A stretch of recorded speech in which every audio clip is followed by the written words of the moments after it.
Understanding the Data Privacy Act of 2012, Safeguarding the Filipinos' Digital Rights. Good day, everyone. I am Pia Sara Cloveria.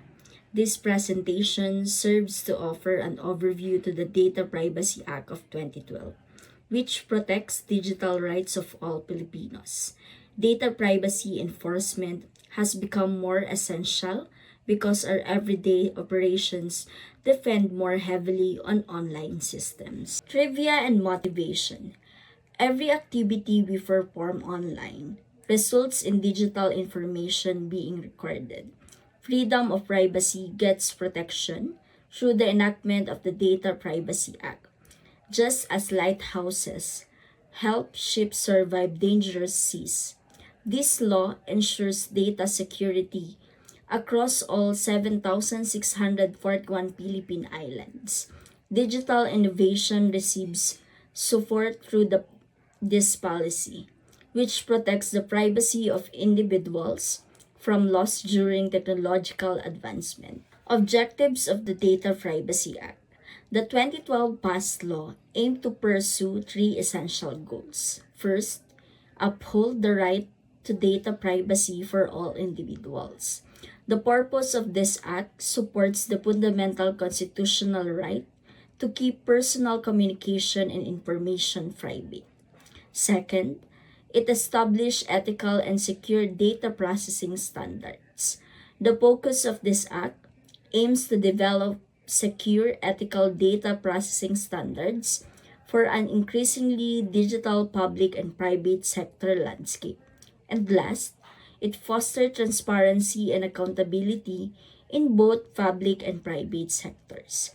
This focus aims to encourage transparent accountability by making organizations responsible for the personal information management processes. Key components of the Act. The Act contains various essential elements which enable the support of its objectives.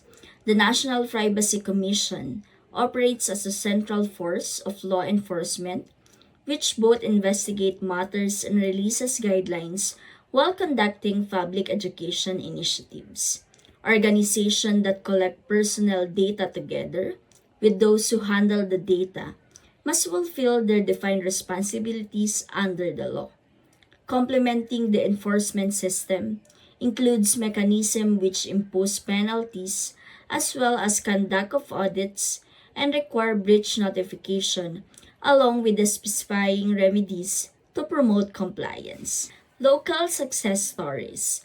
Local areas have achieved successful implementation of the law, which demonstrates that effective enforcement of the law is possible.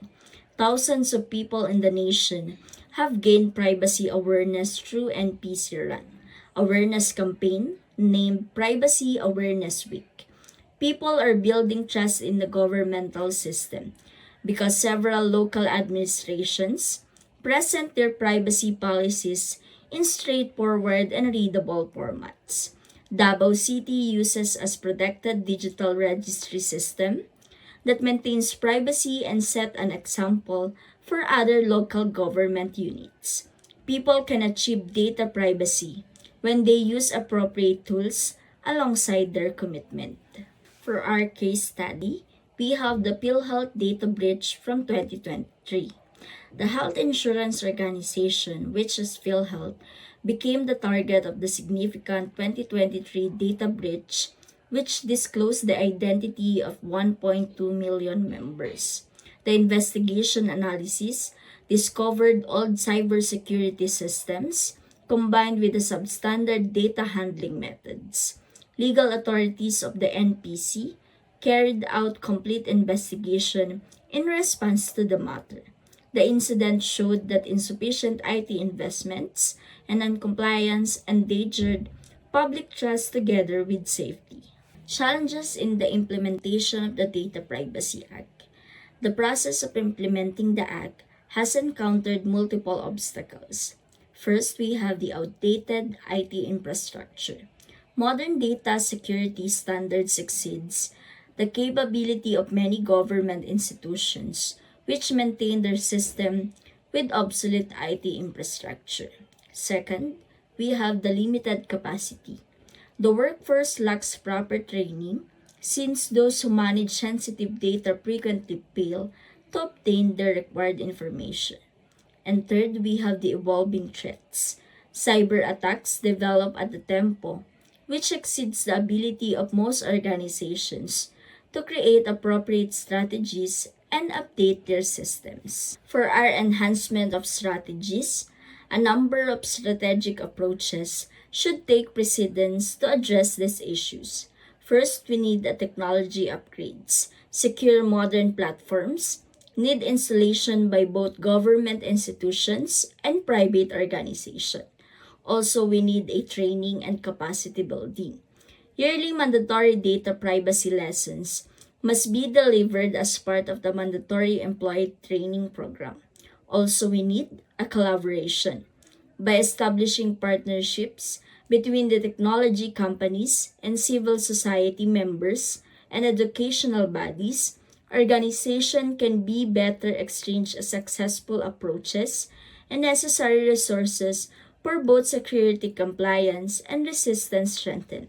The main findings regarding from the research are the following. First, data privacy is not optional. It is a fundamental human right.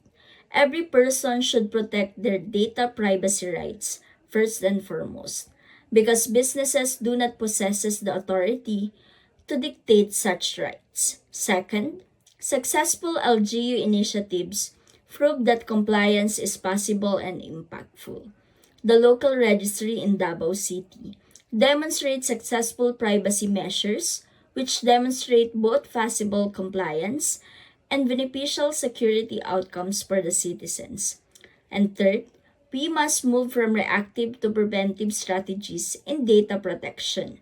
The transition needs to occur from merely reacting to security breaches toward implementing preventive measures which identify and stop possible threats. That's all for my presentation. Thank you so much for listening.